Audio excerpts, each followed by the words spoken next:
How out of tune was that, folks? That's what you get this morning on this Monday. Good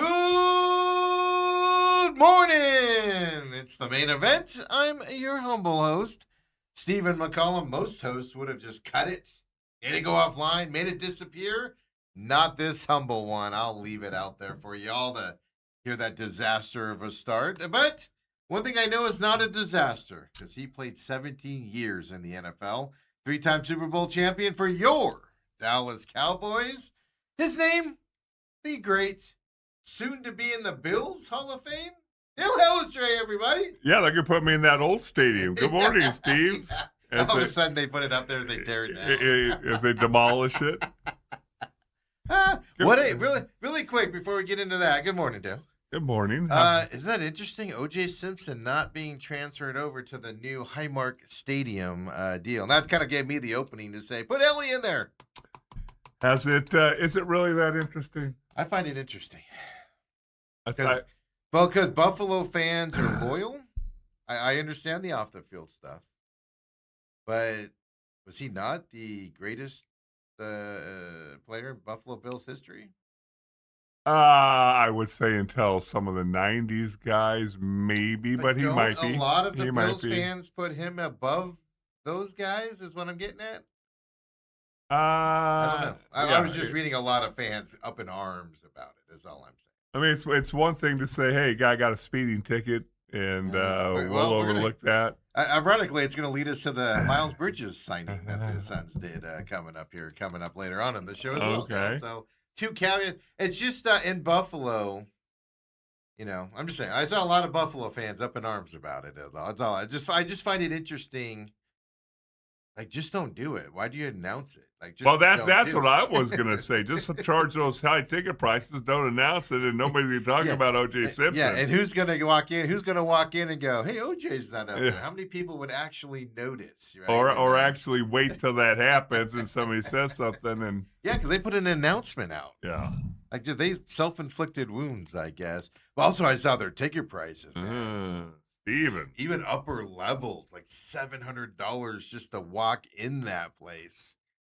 I knew the suites and the main level were outrageous because there were 50-year Bills ticket holders that are like, I can't afford this new stadium, and they weren't able to get tickets. But upper level, even. Whew. I mean, they're trying to get rid of everybody but the McCollums of the world. Well, they successfully did that. But Dale, how was your weekend? My weekend was good, a little understated. Played a little golf. Understated?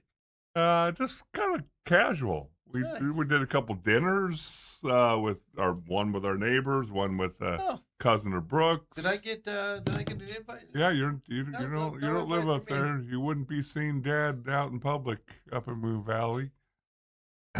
You've told me that many times. Oh no, I get to go to a golf club. I'm in. Let's do it.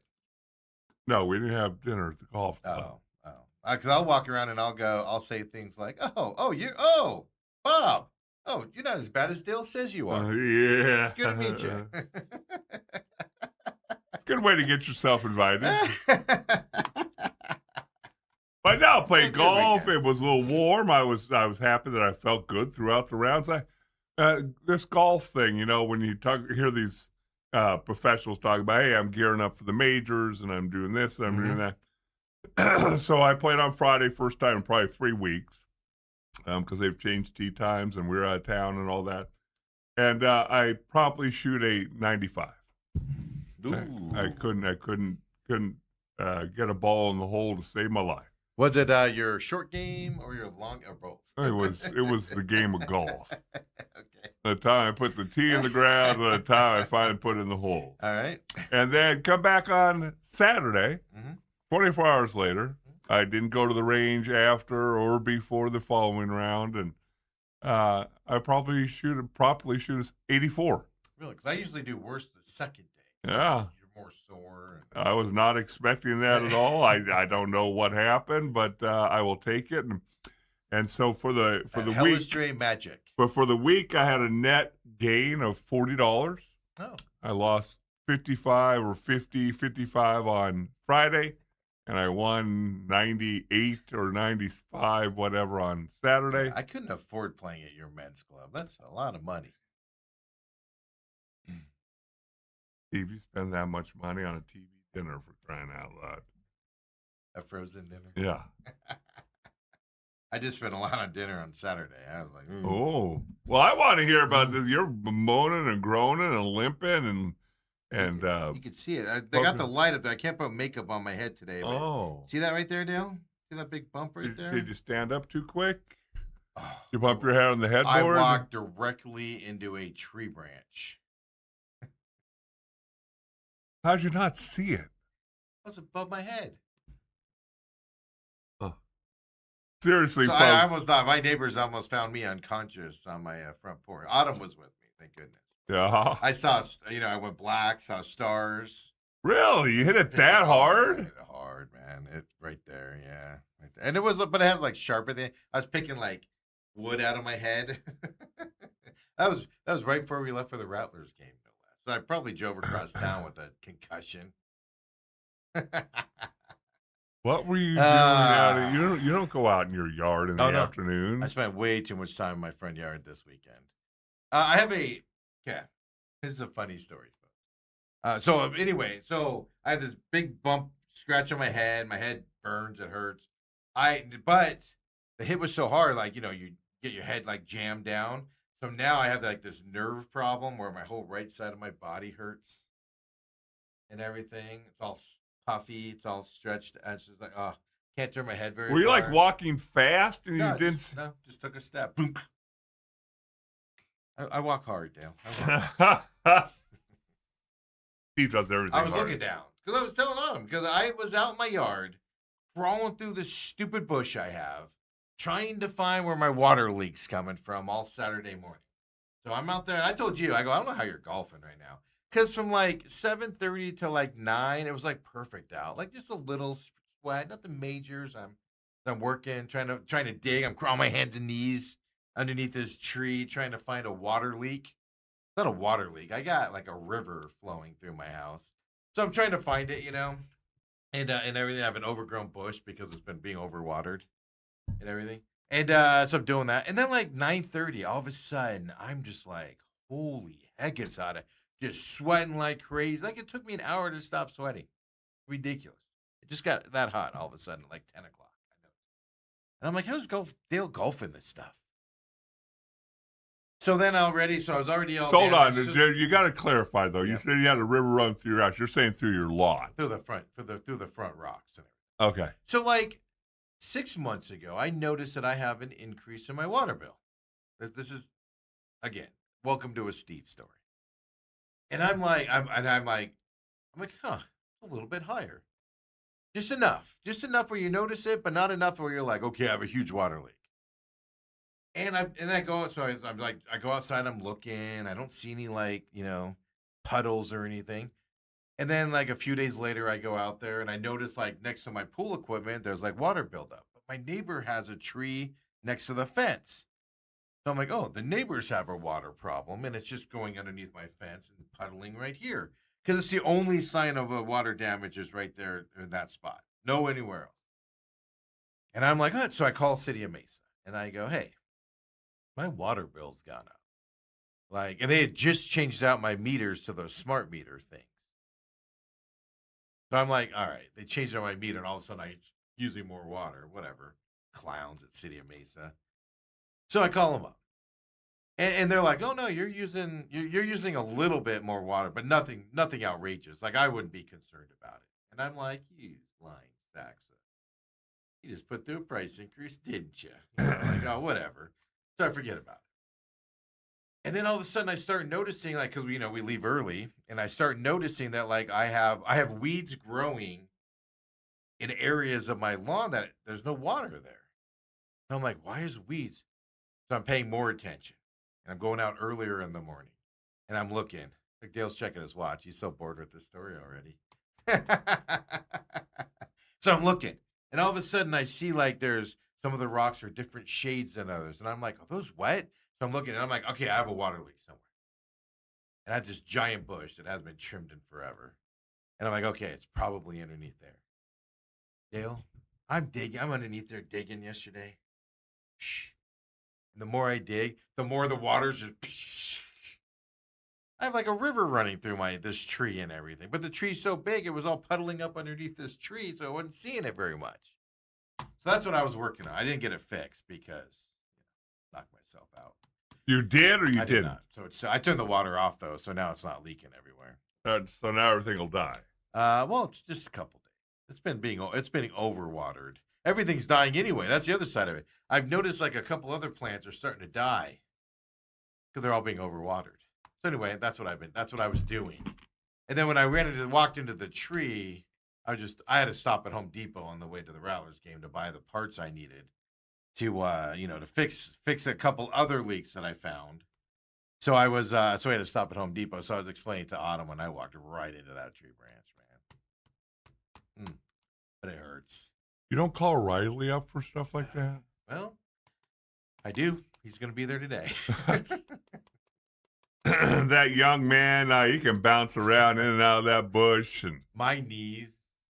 I like 10 o'clock. I was like, all right, I'm just going to crawl back because I have to like crawl under this tree. It's a giant. I have a picture. I should have given you. It's just outrageously big tree right now. It's like supposed to be a bush. It's an oleander. No, it's like 10 feet tall because it's going to get a ton of water. So it's like totally outgrown, flowers everywhere. Branches are like this big, Dale. And I'm crawling through this thing. Poked myself in the eye at one point with one of the branches. And the homeowner association president's not been on your ass? This is why I got to get it done. Is I'm gonna get a notice one of these days. So I'm like, how do you do that? How do you write yourself a letter? Well, I know the management lady might be writing me a letter. But I'm like, all right, let's get this. So I'm dealing with all that and everything, and I'm like, oh, it'll be an easy fix. I'll find it. Nothing's ever easy. So it was funny though, like 10 o'clock, I was like, all right, I literally got down on my hands and knees, start crawling into this tree again. Like it looks like I'm spelunking, folks. I'm over a branch, under another branch. These branches are thick. They won't move. I'm just like, whatever. So I'm doing that. And I got halfway back there and all of a sudden I can't breathe. All of a sudden my knees are like killing me because I'm on rocks, and like my knees are, so then I'm trying to like get out as quickly as I can because like my body's just like, you're done. Like my knees hurt to this day. They hurt because I was just on those rocks. So I'm getting out of there, and I get out of there, and I'm just all. I'm like, all right, I'm done for the day. My work here is done. I'm being told I'm done for the day. It was terrible. It was just a terrible, terrible thing. But yeah, so there we go. I found the hole though. It's a hole dug now. So now you just he's got to go trim. I mean, there's just dead branches in this thing that are like giants, so you can't get to the hole easy. So he's just got to go there and cut back a lot of the dead branches that are behind it, and trim it a little bit to make it easier to get to the hole to fix it. It's an easy fix. It's where it's at. That's the problem. Right. And stuff. So I don't know. He's supposed to go by today and start working on it. Let's see if he's texted yet. Nope, not yet. Probably still sleeping in, young guy. Well, Ethan, don't type anything into the chat over there because I know Ethan's going to, and everything. Yeah, he was supposed to come over on Friday, and he had to cancel because he had an emergency or something. And so I was like, I'll just go do it myself. You'll show him. No need to come over here. I might have made it worse. A concussion and pinched nerve later. Seriously. So that was my Saturday. Yeah, that was my Saturday. Mm-hmm. And then you drove all the way across town to watch an exciting, scintillating football I had to go to game. the Apple store because there's iWatch. They send you with just a large wristband. Too tight. So I ended up poking a hole in that large one, And I'm just looking on Amazon for an extra large one, from these third parties or whatever. And then because I sweated in it all day, I'm like, I still need one that I can sweat in. Then I need a nice one I can change it out. Like I'm that type of guy. The whole thing. Don't worry about my whatever they're called. My craziness. Yeah, my craziness out there, right? So I'm dealing with that. I can't find one here. So I'm like, you know what? There's this restaurant that we go to every once in a while. It's super ridiculously expensive, but it's so good. And you're going to ask me the name of it, and I can't think of it. I won't be able to think of the name of it. But it's at the Santan Mall. So I'm like, oh, we'll go there for an early dinner on the way to the game, hit up the Apple store. They only have one extra large band, and it's in the one I wanted, ironically enough. But they're $50 bands. Dude, Apple's a ripoff. I don't know who they think they are, but I paid it. Then we walked over to this Italian place because I really wanted shrimp and scallop risotto. That's my favorite dish at this place. Okay. So we went over there and got lunch, and Autumn gets a salad with salmon on it. It's great food. Oh my gosh, I can't think of the name of it right now. So we went there afterwards, hit the Apple store up, went there. They're literally right across the street at the mall. So we did that. Stopped at Home Depot on the way to the Rattlers game so I could get the parts I needed. Because my intention was to get up yesterday morning and then fix the other smaller, not that hole. That one, I can't do it till those tree gets trimmed back. But I have smaller ones that I can do myself. It's just snip, put a connector on it. So we went to Home Depot and bought that stuff. And then hit up the Rattlers. So I'm sitting at the Rattlers game in the second quarter. My dad's calling me. And I'm like, what's my dad calling? At 7 p.m. Like, that's kind of a weird time. And I know he's out of town. He's out of town this week. Oh, okay.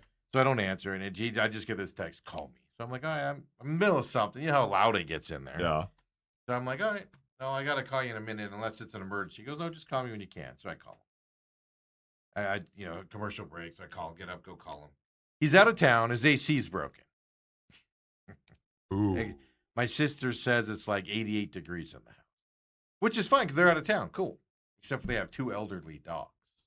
Oh. So my sister's over and the dogs, I guess, are just panting. So my brother's out of town. He's at Disneyland. One of my nieces that would normally help out is out of town. My sister's over there, but she can't take them because her dogs and these dogs don't get along and everything. So it's like, hey, I need my AC fixed. I'm like, all right. And he goes, also, my dogs are there. I'm like, okay. Cool. Have Kathleen taken one. He's like, I have nobody to take them. And I'm like, all right, I'll go pick them up on my way home. So we go pick the dogs up after the route. So it's like 10 o'clock. We leave Glendale. We drive across town, which is on the way home. It's not like it's out of the way. We get there. 2 elderly dogs, pick them up in their beds. They're just taking them to my house. So I'm up to like 1 a.m. because my dog just wants to play with them. My dog's a bundle of energy. These dogs want nothing to do with my dog. Right. Old. Like these dogs are like on the cusp of, they're almost gone. And my dog's just, and she's barking and like till 1. So I'm up till 1:32, and I'm just like, man. So I deal with that. Then yesterday we went and saw Supergirl at 11 o'clock. Excellent movie. I recommend it. If I'm not a comic book fan at all, but I enjoyed it. It was a lot of fun. I love the way the girl played Supergirl. I love the jokes that they had, and I just good time. 2-hour movie, and it didn't even feel like it. I flew right by. So did that, and I'm waiting for the AC guy to call because the AC guy was like, it's a guy that we use a lot for a rental company. We spent a lot of money with them over the years, and I don't, I'm kind of like, but my parents are out of town, so I'm like, hey, don't need to rush overtime. My AC guy, he's so busy right now, obviously, but he's coming back. He showed up yesterday. So he texted me, and we're leaving the movie. So I text my sister and be like, can you go let him in? I'll be there, half an hour or whatever. So I was dealing with that. So I had to go home, get the keys, drive all the way back to my parents' house, find whatever, and everything. So it's just like busy. So I get over there, and he's fixing it. He got back from Mexico yesterday. And because the other tech was busy, instead of like squeezing my parents' house in, he goes to work and comes to my parents' house to fix their AC. Like, that's service. That is. Because he could have just told me to F off, call somebody else, But he does a lot. He does do a lot of work for the rental properties and stuff like that. So I was like, cool, perfect, whatever. So he comes over, of course, AC, $1,000 fix. Fixes it. So I don't get back home till like 6. I got nothing done this weekend because I almost knocked myself out. These dogs. So then my parents came over because I didn't take the dogs over because it take a while to cool down. But yeah, it was like 92 degrees in my parents' house yesterday. I'm all sitting inside. Really? While he's fixing it. So I just like went out and I was watching the end of the NASCAR race in my parents' house. Sweating. Just sweat pouring down my face. But he got it fixed that quick, huh? Yeah. Just needed needed some new stuff in it. I mean, it's an old model. They're going to need a new AC unit, but So my parents got back into town, came out, picked up the dogs. So then I had to, hang out with my parents for a little bit, get their dogs loaded up. Then I was just exhausted, so I went to sleep. That was my weekend. And today you're sore, your pinched nerves, your knees. Dale, it hurts. When I look over, I'll forget too. Like I'll be driving and I'll go check my blind spot and I'll just look over and I'm like, ah! It feels better today. When I was sitting at the movie yesterday, like there was a point where I'm like, I gotta stand up because I was like, it was like hurt so bad. Was it crowded? Was the movie theater crowded? No, we went to the early showing. I think it's not going to do well at the box office. It was a good movie. Well, get out there and write your review, Steve. I know. Well, sell. The person that was going to do the movie show with me got a new job, and we have to figure out how to do that. Well, that's not Ethan. No, not Ethan. No. That's your sweetie's working on a Sunday? Yeah. Well, I never had to do that with school, did she? No, she'd be off right now. So we had plenty of time to do the movie review show. That's the problem. Oh my God, Dale. With her, I'm gonna complain about this online right now. With her working out, she's working till 5 now. So like I'm not on days we go to dinner. I'm not eating dinner till we're getting home at like 7:38. It's messing with my vibe. I just don't. What time did you guys usually eat? Oh man, I'm at dinner by 4:35. What? Oh yeah, beat the crowds, man. You're there with the blue hair. You got to remember though, I'm also eating lunch at 10:30, 11 because I'm up so early and doing stuff. So I eat lunch early. I know I was giving her a hard time about that. Like, I don't like how you're messing with my sleep schedule. And eating schedule. Wow. So you had a very, very interesting weekend. And you didn't get a whole lot done. Rattler game wasn't even worth the drive out there. Oh, we knew it was probably going to be a blowout. It was either going to be a blowout or a game you don't want to be at because it wasn't a blowout. Yeah, they only got one home game left. I don't think they're getting a home playoff game. They actually still can because the other teams ahead of them, San Diego and Vegas, have a pretty hard schedule coming up. The problem is they'll lose the tiebreaker, at least to Vegas. Right. So it's gonna be hard for them to may change the quarterback this weekend. I read on your Max Myler back in there at starting lineup. All right, let's go. I don't have the videos today because I don't have time to do it. We'll talk more about that tomorrow. I was asked him about the quarterback change. Standard coach answer. We just thought he gave us the best answer, the best way to win tonight. And then another kid followed up with, "So does he want his job back?" And he goes, "Take it day by day." And I was like, "Such a coach answer." Was your boy Richard there? No, he wasn't. He was covering that 7-on-7s at Just Chili's 7s, whatever that thing is. Yeah, I know because I was like, Richard has like his chair there, and I was sitting next to it, and everything, and I was like, "Oh, Richard's not showing up." And then I was on Twitter, and it popped up where he was. He was down at Basha or wherever they were doing that and watching the Basha championship game. The end of the 7-on-7 season in Arizona high school football. Yeah, that's the last one, and now it's season after that. Ann says, "Were you at North Italia?" Huh. I don't think that's what it's called. Let me look this up here. It's a good place. You just ate there 2 nights ago. I can never remember the name. I've been there so many times, and I can't think of the name of it to save my life.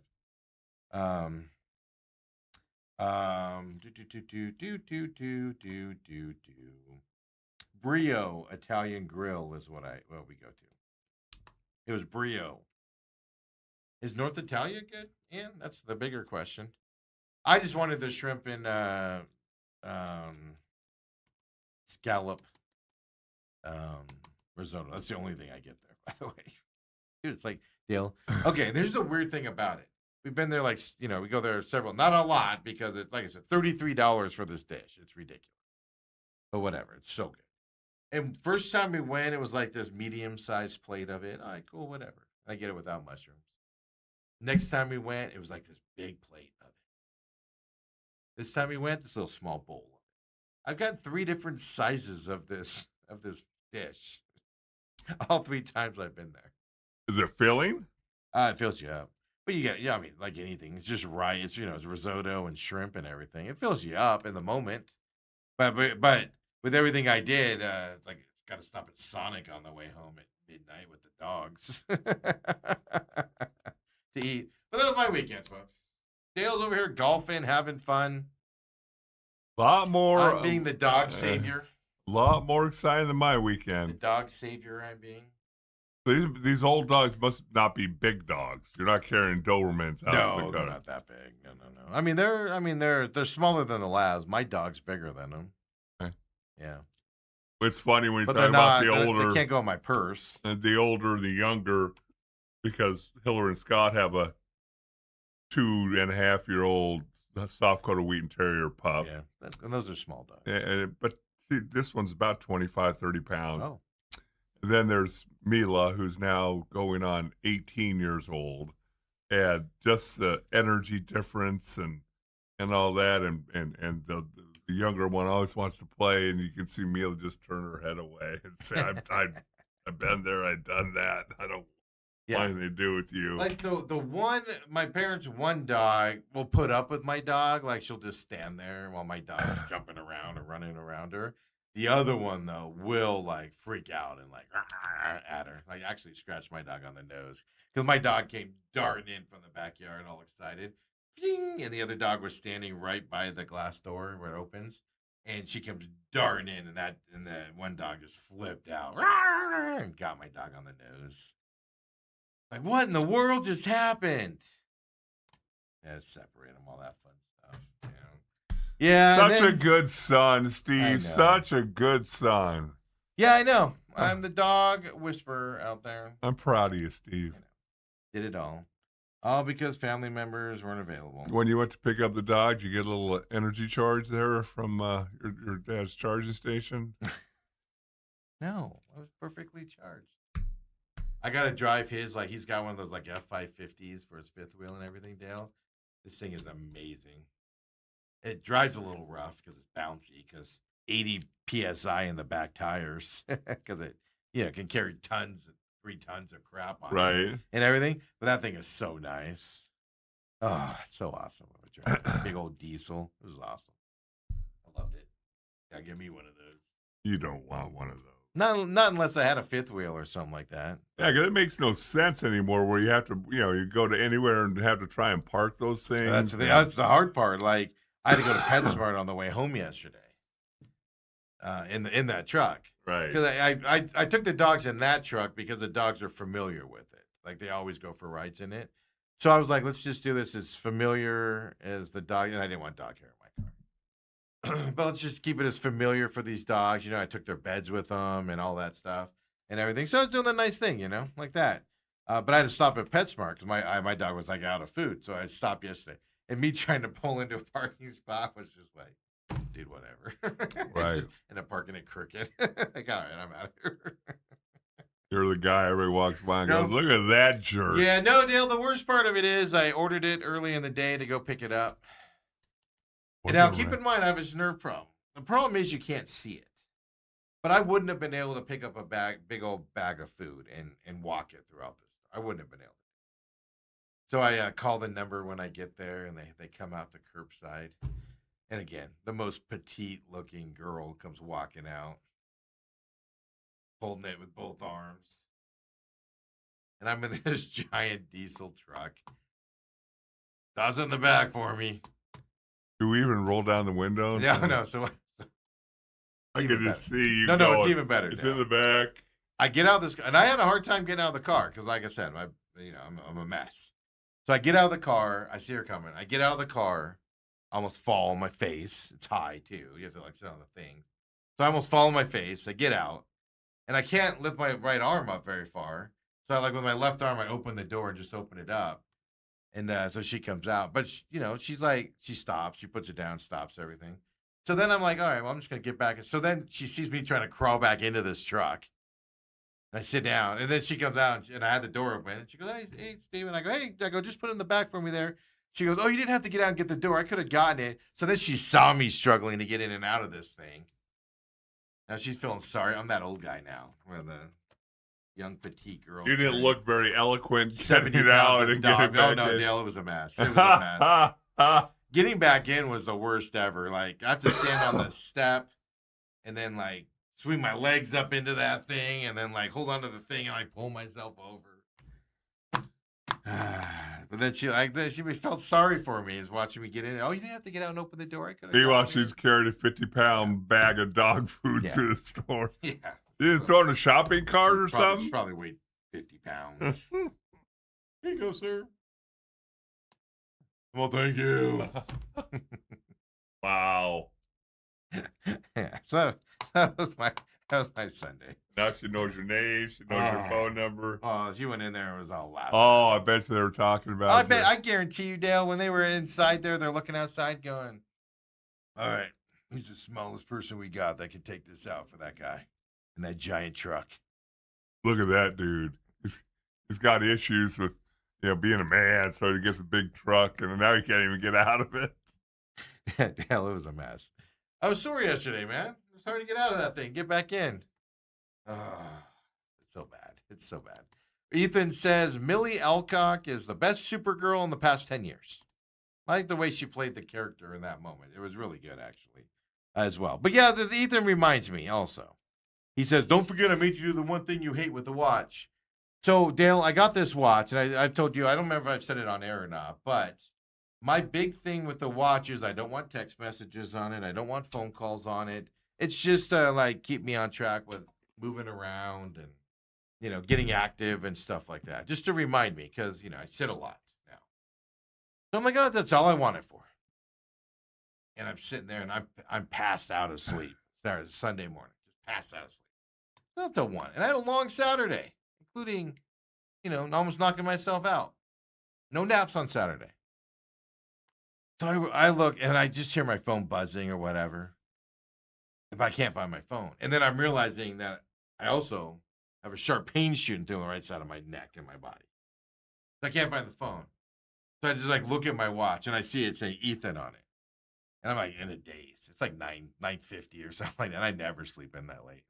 People are panicking, thinking I'm dead, folks, because I'm not responding at 9 o'clock in the morning, 9:50 in the morning. So I answer on my phone. I answer on my watch, because I can't find my phone anywhere. I promised myself I'd never do it. Ethan made me answer my phone on my watch, and I hate everything about it. Phone's going on. This watch is going away. Anybody want to slightly use Series 11 iWatch? Because it's going away. I don't want to answer phones on it, but I did it. I hate it. I hate everything about it. I forget if I said it on air, the story about You said something about it. I don't remember. About the first day I had it at the old radio station. Oh, yeah. You at the bathroom or whatever? Yeah, I walked down the hall, came back, sat down at my chair, and ding, ding. Congratulations, you reached your move goal. Well, that's what cracks me up about it is Saturday, I hit my goals at by 10 a.m. because I was out in the front yard doing stuff or whatever. And the best part is now that Autumn has an office job where she sits a lot, hers is the opposite because as a teacher, she was easily hitting numbers, high number. And now her watch is are you alive right now? Mine celebrates when it's like, hey, you went to the fridge twice today. You've doubled your numbers. Congratulations. It's 10 o'clock. There's been no movement. But I slept into 9:50 on Sunday. I probably would have slept longer if my phone wasn't going crazy. It's craziness out there. But Ann also says Brio is good, but also is North. I'll have to try North Italian. Yeah. There's a north up by us. All I can say on the Brie is I just like that. I just like their risotto. I've never eaten anything else there. Had nothing else there. I can't speak for it. It's just really good. And I'm sure it's risotto, right? So I don't know what to do with that. But it's really good. I really like that dish. It's just the pricing on it. They're really proud of their stuff. Let's put it that way. I don't know how they stay in business. Well, every time we're in there, it's 3 tables. Really? Yeah. But I also eat early. Yeah. You were the 70-year-old couple. Well, on Saturday, we were in there 3 o'clock or something like that. Late lunch. Because we had to go to the Rattlers game. It started at 6. And I had to stop. I had to go to the Apple store and buy a $50 band. The best part is, Dale, the little skinny kid at the Apple store. Ethan says, wake up on time then. Sorry, I was saving some dogs on Friday night, or Saturday night, whatever night. Whatever night it was. The best part of it is we're in the Apple store and it's just busy and everybody's like staring at devices and people are helping them. And this kid's like, I'm like, here's what I need. And I go, I can't. And he's like, oh, just look online. I'm like, I did. I couldn't find it. That's why I'm standing in front of you. So he's all like, I don't think we have extra large bands. They don't have normal sized people? Yeah, that's what I said. I'm not that, my arms are not that big. Like when I used to wear Fitbits all the time before they were bought by Google, I had the same thing. I had to go extra large bands because the large bands fit. They're just a little, I don't like it that tight. So I have to like punch a hole in it. But yeah, they have one extra large band and it's only in black and it's the one I got, which is the one that it comes with. And I'm just like, and I literally said that to kid, do you not have, like, does everybody that use Apple stuff only weigh 12 pounds? Like, then I'm looking around and there's all these big people in the Apple store with Apple watches on. How do those fit them? They must have skinny wrists. Steve, it's the same thing, and I know we'll get to sports after the break, but this is about 3 months ago. I went looking for golf shoes. And I'm at PGA Superstore, and, size 11s, there's 5 pages of different shoes. Size 12, there's 4. Size 13, there's 3. Also, you turn to size 15, there's 3 models on 1 page. Yeah, and they're all like ugly as yes, heck. they're all like, you got size 15 feet. We don't really care about you. Yeah, it's like the 3 ugliest versions of the shoe. It is amazing, isn't it? And it's just like there's more people like me out there. I swear we exist. But it's not, even when I was in shape, though, this is my point here, is yes, I'm bigger now than I was before. But even when I was in shape, I don't know, my bones are bigger, but I had that problem before as well, that a large band just doesn't fit me comfortably. So I always need that bigger size. They're big bones, Steve. No, I'm also fat. Your wrist isn't fat. Let's get into it with some sports. We got some controversy today besides OJ. We do? Sons, Miles Bridges. People are losing their minds. Oh, okay. Call them the Phoenix Spartans. Coming up, folks. The main event. Come on back. What the hell is this?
And we're just looking at it here. Do we want to talk Suns or D-backs? Suns or D-backs?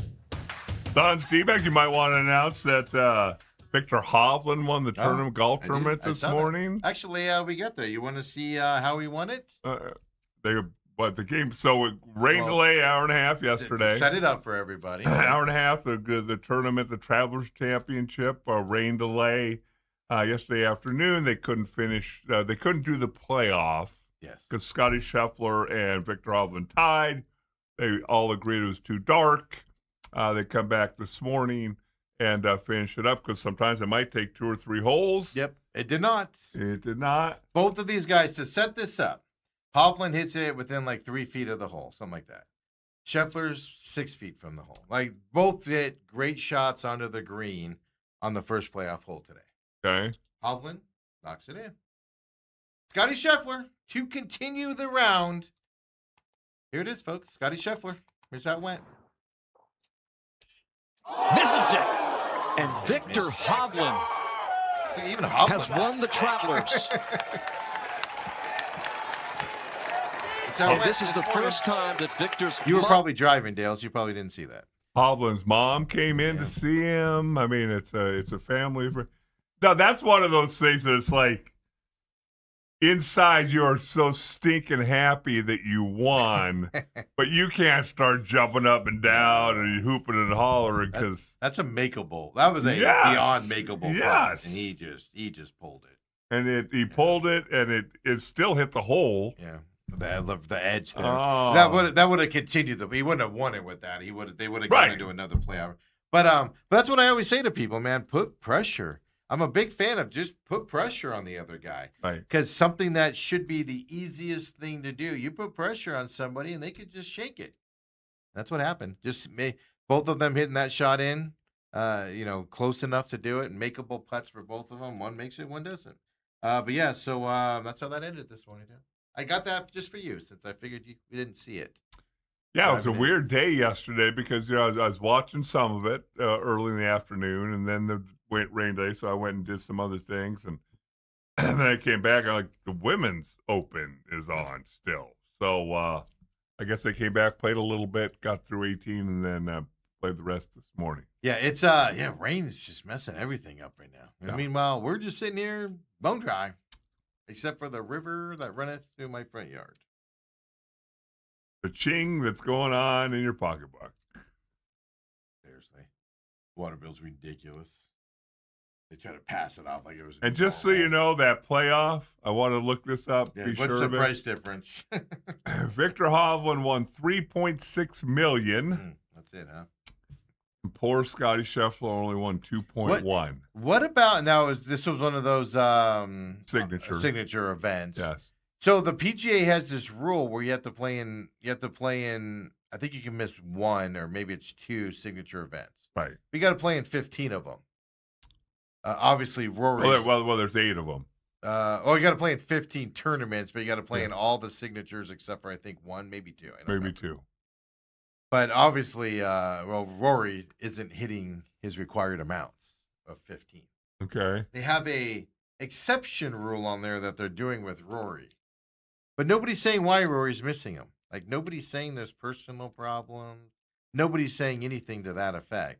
But they're employing this extenuating circumstances rule on Rory to where he gets to keep his PGA card and playing them next year and be because if you don't play in them, you're not eligible for the increased paychecks next year. And Rory just out of new, they come out and go, "Oh, there's an exception we're employing for Rory," but nobody says why.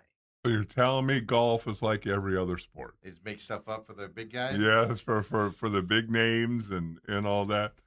But congratulations to Victor, super nice guy, well respected and loved on the tour, and Scotty's won enough. The Dutch, I know.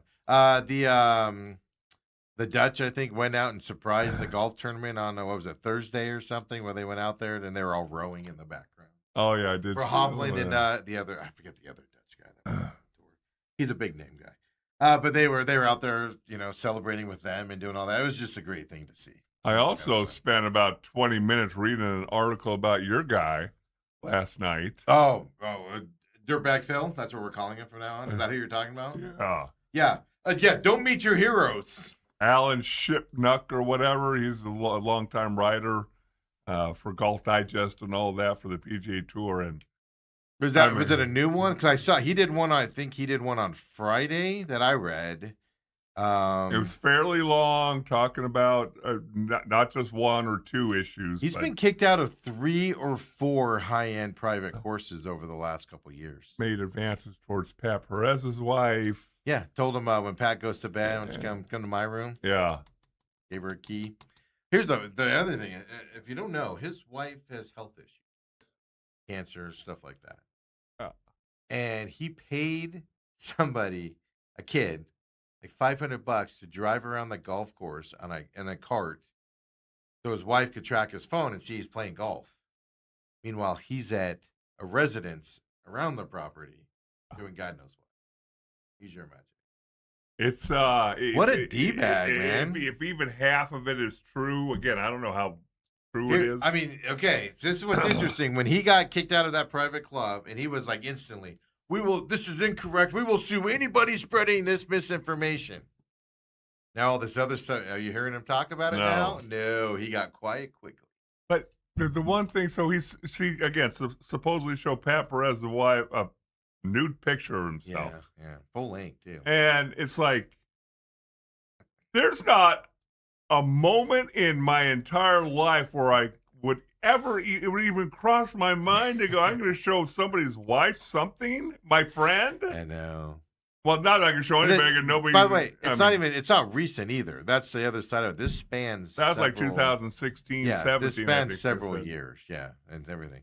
Isn't that amazing how it's just coming out? Wow. Your guy. Your ASU guy. No, I ain't my guy. I've never been a giant Phil fan. I mean, he's fun to watch on the golf tour and stuff like that when he was in his prime, but I've never like worshipped him. Like I told you, like the kid's mom's dad, when he was alive, I take him to like the Open, to the Waste Management and stuff, and it was just, you said something bad about Phil, like I like a shirt today, your head would get bitten off. Just adore that. I've never been one of those. I'm also able, which we'll go into when we get into the Suns conversation come up. I'm able to separate the off the court and on the court type of stuff for people. Right. Now, to a certain extent, out there, but I'm able to separate that a little bit. But just when it's even, I'm sorry, it's worse when two incidents, when your wife's pregnant and you're doing stuff behind her back. And then when she's sick and you're doing stuff behind her back, it's because some people, like when the wife gets sick, she's like, go have fun, go live your life, whatever. I know what I'm going through. I'm not going to be here much longer, whatever. And they decide as a couple to do it. But that's not the case. If he's paying a kid $500 to drive around the golf course in a cart, so she thinks he's golfing, there's no conversation on what's allowed. It just looks worse in that instance. Yeah. But that was the bigger shocker to me, believe it or not, was he's been asked to not come back to several, I think it was 3 or 4 courses, not including the one he just got kicked out of. 3 or 4 courses have told him not to come back. That was the shocker on that. Yeah, and it's a source that he generally it's pretty reliable. Yeah, it's you can generally. And I think that you're not going to come out and say anything if you're this guy because Phil will sue you. Yeah, without facts on your side. Yeah, because here's the thing: you get sued now, and then you go, all right, well, here's everybody that told me all this, and here's the proof of it, and then that's why you don't get sued when things are true. Right. It's because discovery can be interesting type of thing. Ann says, Steve, playing devil's advocate for Autumn, you can sacrifice your schedule for her to have better opportunities. No, I'm eating dinner too late. Ann? How well does Ann know you? Does she not know that things are about Steve? Oh, she knows that. Okay. Yeah, but I'm sure, rightfully so. She probably takes Autumn's side. Rightfully so, probably. I know. I'm just kidding around. I was joking around with Autumn about that the other day. Like, I don't like this. I don't like this arrangement. It's affecting my dinner time. 2 days a week. But you love Autumn. I'm taking my naps. I'm waking up from my naps at 5 now, whereas before I'd wake up at like 3:34. Now I'm waking up at 5 from my naps, and I'm up later. It's just the whole thing. It's a whole thing. It's a whole thing. Trying to show off in front of her out there in your bush. Watch me, honey. Clip that one. No, I was at the house by myself, so I could have been eating my snake or something. Somebody could have just come over one day and just be like, "Where's Steve at?" My shoes are hanging out of this giant tree. Just my shoes are hanging out of it, but I've been in there for 4 days. What could have happened, Dale? Meanwhile, I'm out there trying to do it. Got this big scar on my forehead now to prove it. It still hurts too, man. I was in the shower today in the hot water, and I was just like, ah. Yeah, that's why you pay Riley a good penny to. Nah, I enjoy walking into tree branches. That's the best feeling in the world. Oh, Lordy, here we go. All right, so which way do you want to go? I don't even want to talk about either one of these. Okay. Miles Bridges. Suns got up. We woke up yesterday. The Miles Bridges, they've been after Miles Bridges for a couple years from the Hornets. They've liked him a lot. He played at Michigan State. That's why we're going to call him the Phoenix Spartans moving forward. The Michigan State influence around the Phoenix Suns. But okay, from a pure basketball perspective, I love what the Suns have done. They've improved their team. Grayson Allen, Royce O'Neal traded to the Hornets, plus some draft picks, move back and forth, stuff like that. And you got Miles Bridges, who's a really good young player in the league who can shoot threes. Now you need more 3-point shooting now that you got rid of O'Neal and Grayson. But I like what they've done. Now, did they give up too much for him? Probably. He's on an expiring deal. I'm just telling you guys, Suns want to keep him. The Suns have wanted him for years. His off-the-court stuff kind of put it on the sideline, obviously. He was going to become a free agent a couple years ago. Got into some off-the-court stuff, which we'll talk about in just a minute. And then the Suns obviously had to back off of him, and now they make the move for him now. They gave up too much for him. I'll admit. I'll be that. Fun to say that. But the Dylan Brooks type player. Tough, physical, no nonsense. Probably a better Dylan Brooks, if I was going to put it that way. So I like what they did on the court. I like the move a lot. Well, it's interesting because I was just reading on Twitter. John Gambador wrote this on Twitter. And I think he put it really good. Well, really quick, before you do that, he missed a whole season. There's pictures. Very bad domestic abuse thing that he did. Period. End of story. You can't sugarcoat it. Missed a whole season of basketball right as he's going into free agency where he's about to get paid a ton of money. Terrible situation he was in. 0 instances since then, though. I want to stress that. 0 instances since that moment, which kind of changes my mind on it a little bit. So just to let you know, if you don't know what kind of trouble we're talking about off the court, it was serious domestic violence charge. There were pictures. It was a nasty situation. But no instances since, so you hope he's better. But right. Go ahead, Dale. John writes this on Twitter. He said, many Suns fans wanted the team to do something bold. This trade for Miles Bridges was bold. So now I'm not the moral police, but for me personally, I detest what Bridges did to the women of his children, as everyone should. With that being said, I spoke with a former coach of his, and this is what he told me about him as a player in all caps. Yeah.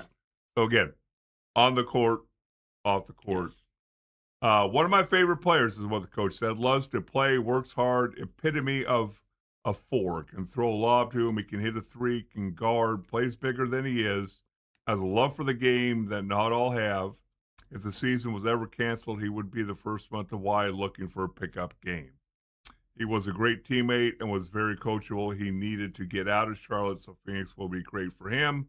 He may explode in Phoenix, so don't be surprised to see the best version of him on the court. I believe, here's what I believe. As a player, like I said, I'm able to separate the two. To an extent, if this had just happened, or he kept having instances, I'd be having a different discussion with you. I understand how bad it was. It hasn't happened since. He seems to have turned his life around with therapy and whatever else he's doing to rectify that and things like that. I'm all for second chances. Now you're doing a big risk here, no doubt about it, because if he triggers back. But I have heard from people even before this trade happened, Charlotte's not a good place for him. He needs to get out of there. Stuff to that effect. So he's getting out of that environment that can trigger some things, etc. And whatever that is for him, he's got demons, obviously. So that's a positive. Now you're running a risk because guys can relapse sometime, and it's going to be terrible if it happens again for everybody on board. But as a basketball player, because yesterday the movie was starting when this was announced. Okay. And I put out there on my personal page, I said, I just said on the weather page because I knew the history. I said Suns make a big move. That's all I put on the sports page. On my page, I said, I like that. I can get behind this. The Suns got better today. And then as the movie's starting, you got all these people, media people here in town. I'm conflicted about that. He's better, makes the team better, but he did this stuff 3 years ago. And I get it. I'm not going to tell you not to like the guy. What I'm going to tell you is this. If he isn't truly not that person anymore, and he's fixed himself to where that's not going to happen anymore. And if you want to look it up, look it up. It's terrible, folks. It is disgustingly terrible. Kids were there. Pictures are available online. It's disgustingly terrible. There's no other way to say it. But if he has changed his life around to where he's not going to do that stuff anymore, he's, kind of fixed that issue and whatever's inside of him that causes that. As a basketball player, he's helped the Suns on that side. But you're running a risk. But the Suns improved themselves yesterday. Period. End of story. Did they give up too much for him? Yes. He's an expiring contract, but I'm just going to tell you guys now, the Suns are going to re-sign him. Now, there might be a delay on that because you got to get through the fan disgust and stuff like that. And I understand if you like it. But what I will tell you, he's going to be like Grayson Allen. Remember when Grayson Allen signed here, Dale? Yeah. Everybody went to the airwaves. Oh, I hate this guy. I hate this guy. Why the Suns sign him? I hate this guy. Now, different reasons. His stuff was on the court and stuff like that. I'm just going to tell you right now, kind of what Gambo just tweeted. I firmly believe, like I said, I'm going the caveat here that I believe he is a changed man. Time will tell. He's going to come to this Suns team, and Suns fans are going to fall in love with this guy. He's that type of a player. And Brace again, yourself. again, there will be backlash, and maybe rightfully so. No, it's rightfully so. And I'm not going to critique or criticize how people should feel and whatever you feel your way. But again, at the end of the day, just like I said, whether it's trading Devin Booker, whether it's doing whatever is best for your basketball team, somehow, some way, and it can be really hard to do, separating a professional football, basketball, baseball team from your moral police. Well, and that's what you run into. And sometimes it's a blurry line. I mean, some people don't forgive people for what they do. I'm not saying I'm going to go hang out with Miles Bridges and be best friends with him because of that. I would keep him at an arm's length away from my family and stuff like that. I'm not going to lie to you. I would. But on a basketball story side, the Suns got better. And, so judge him how you want. I'm just telling you, as a player, prepare yourself because you're going to like him. And you're going to like him a lot. So it's going to be, you're going to have more conflicting stuff coming away from that side. Because I was just thinking about it. I know it's different situations, but I was like, man, everybody hated Grayson Allen when they signed him. Right. That first year. What was it? Oh, my God, I hated him, but now he's on my team. He's so great. Dylan Brooks. Yeah, Dylan Brooks, not the sweetest angel on the planet out there, and y'all love him now, don't you? But when he's your angel. Different situation. Yes. Nobody's going to put up with if he has a relapse and does what he did before. Even the allegations of him doing something small compared to that to a woman or to kids or something like that. Again, it's going to be the end of him. Right. So you're running a risk. But if he's clean moving forward, and I know people are upset about it. Somebody tweeted out. I'm not going to name them even though it's public. But one of our listeners tweeted out and said, the Suns are a far cry from when Jerry owned him. Jerry wouldn't have gotten a guy like this. Absolutely 100% correct. Game's also changed a lot since back then as well from that side. I know another listener of ours is not happy, judging by his tweets out there to Matt Ishby and stuff. He's not happy because of what he's done in the past. Yeah. And I understand that point. Now, like I said, if this was he did it last year, different conversation in my eyes. Do I like it? No. Doesn't mean I'm going to hang out with the guy and like him. But at the same time, it's been some time since that happened. He's done the right things, took the year off of basketball. No issues since that moment. All right, so has he fixed himself and moved forward? Time will tell. Suns are taking a big risk here. And he's also a Michigan State grad. So welcome to the Phoenix Spartans now. Another one out there. Didn't even know that. Yeah. I'd take him over Draymond in terms of basketball playing, which that was always the thought process as well. So I get it. I know this is always going to be one of those tough things. You're going to be conflicted with this guy Because here in Phoenix, we don't put up with that stuff. You get shipped out of town for less than this, right, Jason Kidd? Hitting your wife because she wouldn't give you a French fry in a McDonald's parking lot? Boom, gone. Right, sent out of town. That was Colangelo's regime. Now it's changing a little bit. Diamondbacks just got Kepler, steroid suspension for 80 games. All of a sudden now, well, some would argue he's not playing for your Diamondbacks this weekend, but that's another story we'll talk about coming up. Did he even get a hit this weekend? But I'm just saying, times are changing. You got to get used to this stuff. You could argue they gave up too much for him and you don't like it. But here's the thing. Nobody's talking about how the Suns have gotten worse with this trade. They're focusing on I think 90% of the discuss is the off-the-field stuff. Off the court, yeah. Off the court. Or 80% probably. 10% is the Michigan State angle. The rest of it is you gave too much up for. But nobody's talking about how this guy isn't going to fit in this team and be good. Well, you knew that we all felt there needed to be a change in the roster because you had too many guys that did the same thing. I didn't realize both of them would be gone. I thought you'd keep one of the two. Oh no! See, I thought they both needed to leave after last season. Yeah. Oh, well, they did that. Bridges shoots 33%, I think, from the 3-point line, something like that. Now, you're going to need another outside shooter. That's the thing. You trade two guys for Bridges. Well, now you need another 3-point shooter all of a sudden. So now you have to go. But you can find that in free agency, moving forward and stuff. This guy, I watched way too much Charlotte Hornets basketball last year.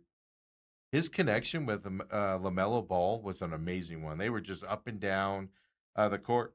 And if you can recreate that here with the Suns, you're going to like this guy. You're going to like this guy a lot on the basketball courts. I'm separating the two. Yeah. I'm not going to condemn a man that made some mistakes, some egregious, horribly bad mistakes. And as of now, has fixed it and not had the same issues. I'm not going to condemn a man for that. Do it again, though. Get out of town. Yeah. And the Suns are taking a risk on that side, no doubt about it. Right.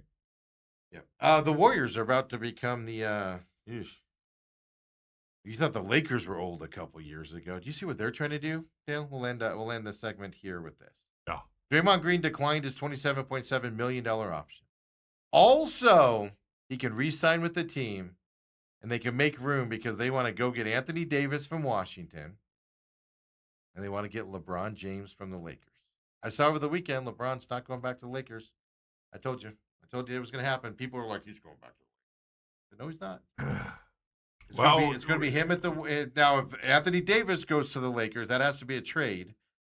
LeBron will go to the Lakers if Anthony Davis goes. Well, remember the fact that the Lakers aren't your Jerry Buss and family-led Lakers anymore.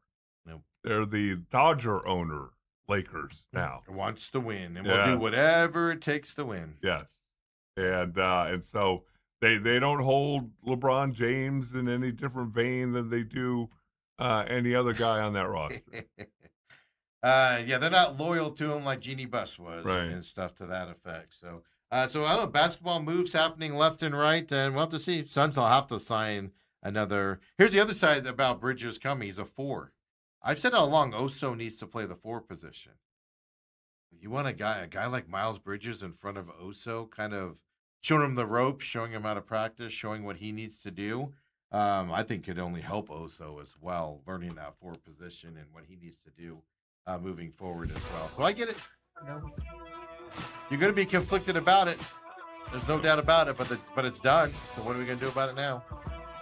Hopefully his life has changed around, and hopefully, it's for the better. Dale, come back, talk better. Are there better things? Oh, Diamondback. We'll talk a little bit. I know we touched on it. We'll touch a little bit Rattlers here as well. Give you an update on where they are. World Cup update. Canada moving on to round of 16 as of yesterday. I actually watched the end of that one. Did you? Oh, yeah. Oh, so you saw the goal at the stoppage time. Yeah. Is there nothing better than a stoppage time? Oh. Is there nothing better? Yeah, about 250,000 things.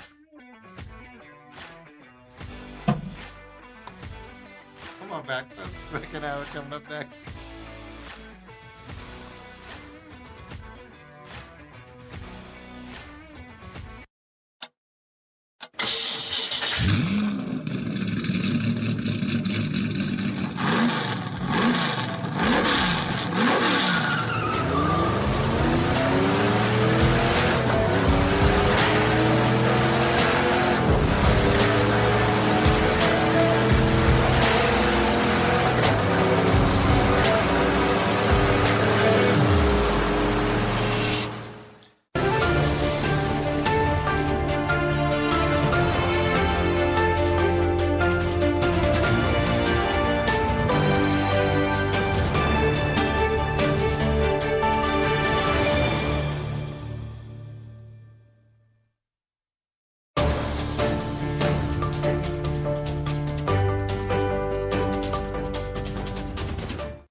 meeting guys to be good. That's all I'm going to say.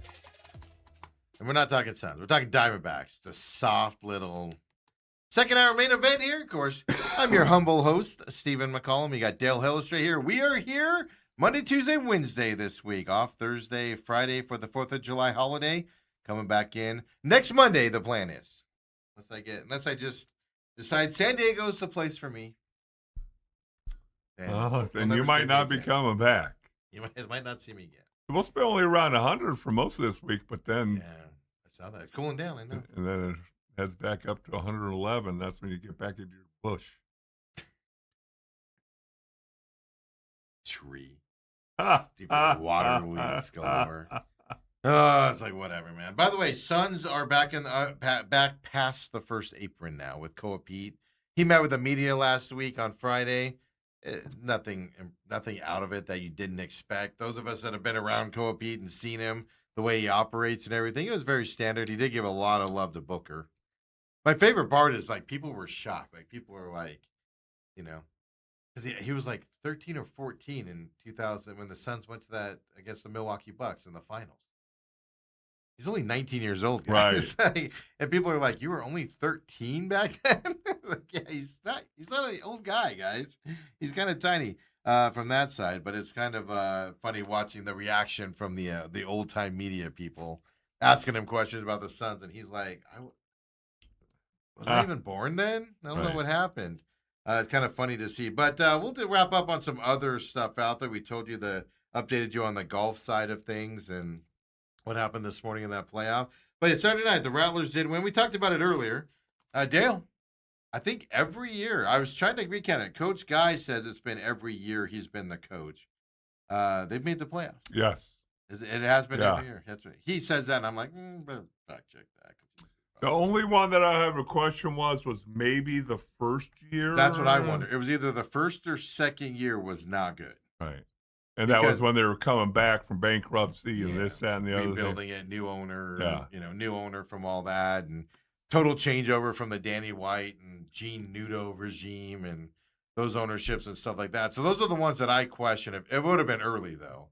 But they did, in fact, clinch a playoff berth. Las Vegas won on a Hail Mary against San Antonio on Saturday night, which got the Rattlers in. The weird thing is, and this is what sucks, is everybody was kind of happy Vegas won. Now, you needed Vegas to lose to San Antonio because you're trying to get Vegas for a home game for the playoffs. Because right now, San Diego Strike Force is 10-2. They went into Jacksonville yesterday. Second best team in this league. If not, they might be the best team in the league. It's just there is a team better than them in the record, Green Bay Blizzard, out there. They're playing so good right now. But they went into Jacksonville yesterday, and San Diego won. They're 10-2 on the year. Then you got the Las Vegas Nighthawks 9-3, Arizona Rattlers 8-5, Tucson Sugar Skulls 6-7. So those are going to be your four playoff teams. San Antonio is 4-8. They're still technically alive for a playoff spot, but they got to win out, and they need a lot of help. They need a lot of losses from the Tucson Sugar Skulls to get there. And it could happen. Sugar Skulls are going to lose a few. They lost, interesting enough, they just lost to the worst team in the league, Northern Arizona, on, I think it was Saturday night, or it was yesterday. I can't remember. So Tucson Sugar Skulls still fighting for their lives out there coming up. But now the battle is you're looking towards seeding for the home field. 1 through 4 get in. 1 plays 4, 2 plays 3. And kind of the debate is now Rattlers go to San Diego this Monday night. I'm kind of disappointed it's a Monday night game. If it was Saturday or Sunday, I would have gone to it. They're in San Diego, but it's Monday night. Big game for seeding, type of deal coming up. You have 3 games remaining, 1 home game, Tucson coming up in 2 weeks is the last home game. And then you wrap up with San Antonio at that point. I don't think there's going to be a home playoff game. And interesting enough, Coach Guy said this in the press conference as well. Every championship they've won, they have not had a home game. They've been a 3 seed, most of those, including just a couple years ago. They were a 3 seed and ended up winning the championship. Interesting fact. And what's fascinating when you I was trying to look up his all-time record, but yeah, he might not have made the playoffs the first year, but every year since, he's taking He the says Rattlers. he's been there every year, but then I'm like, yeah. Well, yeah, of course I'm going to say that too. Yeah. Hopefully Steve doesn't have Steve's still smarting from running into the tree and won't follow up on it. I wonder. I don't remember the press conference very well. I wonder if I asked him questions he got a little annoyed with me about, like he did last week, the week before. Yeah, the whole thing is they've had, and especially out in Glendale. They struggle. They struggle in Glendale. They played it because a couple times they made it to the IFL championship or the AFL championship, and they always played at the Suns Arena. But one of the reasons they moved to Glendale was because year after year after year, come playoffs, they either had to play on a completely off day, or move to Glendale. because the Suns Arena would have the ice skating thing, or they would have the circus, or they'd have something scheduled for their arena. And so they now out in Glendale, they're the main tenant. Yeah, but last year they had to move that San Diego game. Yeah, but that was the first year they were there. There was a that's the thing, because they had a Luke Bryan concert or something, a Morgan Wallen or somebody the day before. There was something. It was a concert. It was a big country concert. They had to move it, and that's why they moved to San Diego, and then they lost, of course. He's 248-79 in the regular season, 26-15 in the postseason. He's got a 745 overall head coaching record there in his career. Now that includes, before he got to, which is most of it, is his Rattlers head coaching job. He did coach a couple other places for a few years before he got here as well. So, but the thing that's interesting is all of his championships, except for one now, 2024, they won it, are all AFL championships. Right. Only won one in the IFL, even though making it there several times. Only got there at that point. Yeah, so they made the playoffs again. I'm just assuming they're going to have a road game. Obviously, they want to fight for a home playoff game, obviously, but I just don't know if it's going to happen. Now, Vegas has a hard schedule. They have to play San Diego coming up here. They have to play another hard team I'm forgetting about right now. San Diego has to play Vegas and the Rattlers coming up. So they have a chance. The problem is, like, if you don't beat San Diego Monday night, it's pretty much over, because then you lose all the tiebreakers. Like right now, they are Vegas Knights are 9-3, Rattlers are 8-5. By the way, Rattlers have played one more game than Vegas has. So you just need 2 losses. Vegas can lose 2. They just almost lost to San Antonio. They can lose 2, but they have the tiebreaker. So you're 3 games. You have to win. They have to lose 3 games in order for you to beat them, because they have the tiebreaker with 4 games remaining. Right. 4 Vegas, 3 for you. Makes it a little difficult, and we'll have to wait and see how that turns out. But they made the playoffs, at least, coming up here. Quarterback change yesterday, an offensive lineman change. We'll talk more about that tomorrow, as we will have the videos and on those changes and stuff to that effect. So one more home game, Tucson, coming up. Not this weekend, the following weekend, whatever, the 11th or whatever that date is that weekend coming up. So you're talking about games played.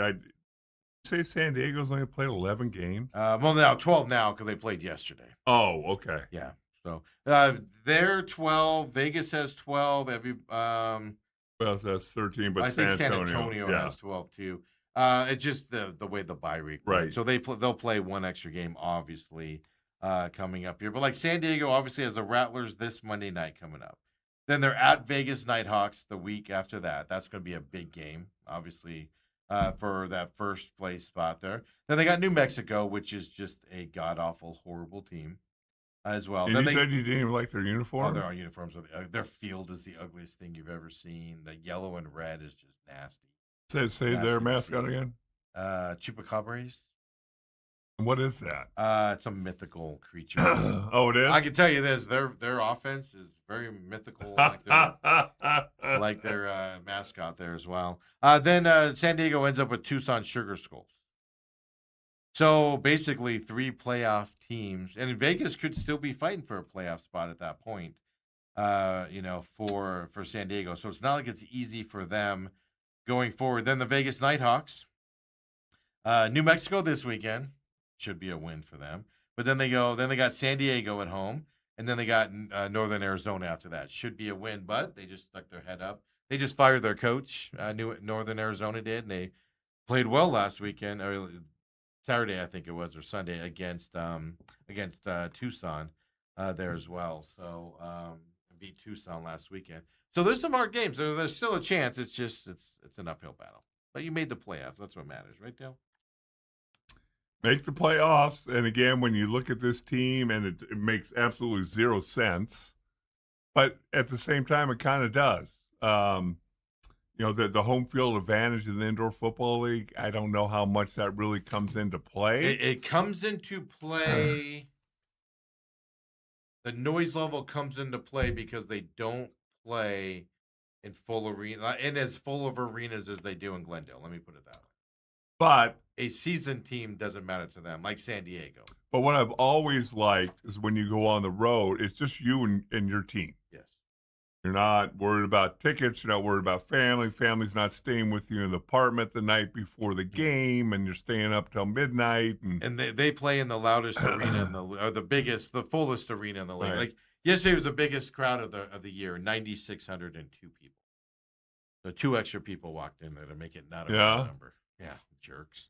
Is that you and Autumn? I don't think we count because they don't scan anything for us to go in. Right. We just have our passes. I don't think we count.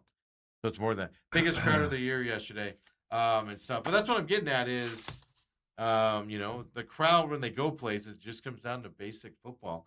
It'll be interesting to see, Dale. I'm leading toward a theory here on the Rattlers. Leading toward a theory. I think, and I like Drew Powell. I love me some Drew Powell, but he makes mistakes. Last week in Tucson, 3 turnovers. They end up losing that game. Right. That they shouldn't have lost. Now, Max Meyer, I think you're going to look. And the reason why he said publicly in a press conference earlier this year when he switched, he said, well, we've had too many turnovers on downs, 1 or 2, and we don't want those. And I think turnovers are why they went back to Max Meyer. But I think at the end of the year, we're going to look back. If Myler starts the rest of the year and into the playoff, I think we're going to look back, and that might have been the mistake. I think the offensive woe problems, offensive line issue that they got a UFL lineman in and started this week. He'll just get better as he gets used to indoor football. But I think the quarterback situation there's just something off with this offense. And I think if you would have stuck with one guy and dealt with those couple turnovers and downs that you weren't happy with, those would have improved. And I don't know if moving the quarterbacks back and forth might have messed with that offense a little bit. Well, here's what I'm going to tell you that I'm, without even talking to him, that I'm sure came into play. Obviously, he wants to get them hitting on all cylinders going into the playoffs. They played some young guys that hadn't played before in this game, getting depth for the playoff run. Yep. Yeah. But we've talked about Drew Powell extensively, the fact that he's a couple-time MVP. 3-time MVP for the Arizona Rattlers, and then each one of those 3 years ended in disappointment because usually the first game losses. He threw multiple interceptions in games once the playoff starts, and I think probably Kevin Guy saw that last week and went, I don't want to go down this road again. And it's not like his interceptions are like, oh, bad, good throw, just bad luck. Yeah. When he throws an interception, like he's cocking back, and you're like, no, because you can see it coming. It's so obvious. No, I don't disagree, but that's kind of what I'm leaning towards is, if you went away from Myler because you weren't scoring as much as you'd want to, and that was the reason why, and then you went to Drew Powell. Not that Drew Powell was a bad mistake. It's just I think you should have stuck with one of those guys and ridden through and try to correct it that way is what I'm getting at. And if Max Myler's the guy that gets you, the offense looked like it flowed better with Drew Powell, but you have to deal with those mistakes. Right. Myler's not always fluid and stuff, which is what Kevin Guy wants. It's not always a fluid offense. It's definitely not. There's issues to it. But if you would have stuck with him through those 4, 5, 6 games, would it have improved to the point where now it's clicking? Well, the thing about Drew Powell is he's so tantalizing because not only does he have a really good arm, makes poor decisions sometimes, But he can also hurt you with his legs. Yeah. And it's that dual threat that Not as much this year. I think that injury, and I talked to him about that a few weeks ago, and he came into the press conference and everything. He's going down now. I'll put it that way. He's not looking for the contact. or trying to run through contact. Yeah, so I think you're seeing him kind of be going down there, so the linebacker hits him as he's falling to the ground, as opposed to him trying to look for that contact. But I don't know. I don't know. Just at the end of the season, I'm working off of a theory here, and we're just paying attention to it. I'm not saying it's right or wrong right now, but I think the mistake this year might have been making that quarterback change. It might have caused something in that offense. I don't mean in the locker room. I mean, the issues you had with Myler to where you benched him and went with Drew Powell, could it have been fixed if he got more playing time out here in the West? Is kind of what I'm wondering going forward. But now again, I also saw Max Myler yesterday or Saturday night against one of the worst teams in the league. Dear God, the New Mexico quarterback throws a beautiful ball, Dale, beautiful ball, and the receivers don't even turn around and look that it's coming. They were just no connection, no idea what was happening between the receivers and the quarterback. It was like, even the quarterback would be like, where's my guy? He should be standing there catching that ball. It was an interesting looking watching the other team out there as well. So, and you're saying the new offensive line played left guard? So the right side of the line. No, right side of the line. So they replaced that Slaughter guy? No, Slaughter's still in there. Slaughter's on the left. Oh, he's on the left. Okay. Wait, left. No, you're right. I'm sorry. Left. It's the you're right. I'm sorry. Left side. Left guard. My bad. I was looking at it backwards. I'm in mine. Slaughter's still there. Parks, the new center that came in after the injury to I forget his name now. After they were in New Jersey. Yeah, it switched. We placed. I think his name was Nelson. Which I didn't think those two guys were the problem. I thought once they moved centers, I thought the center was kind of mucking it up a little bit. But I will say this: the guy played in the UFL. Now he's got to learn. He got beat. He got beaten. The Myler fumbled the ball early in this game, early in the second half, and they scored a touchdown off it. He got beat bad off the line. So, but that's just a learning curve, right? Yes, going from the outside game into the to the indoor game. But you would expect a guy that played in the UFL and played a lot in the UFL is going to pick up on that pretty quick, right? Right. You would think. Well, let's hope his body can hold up, and let's hope that he's healthy. And how many games does the UFL play? You're not moving as much in the IFL. Can't be as hard, right? Sarcasm.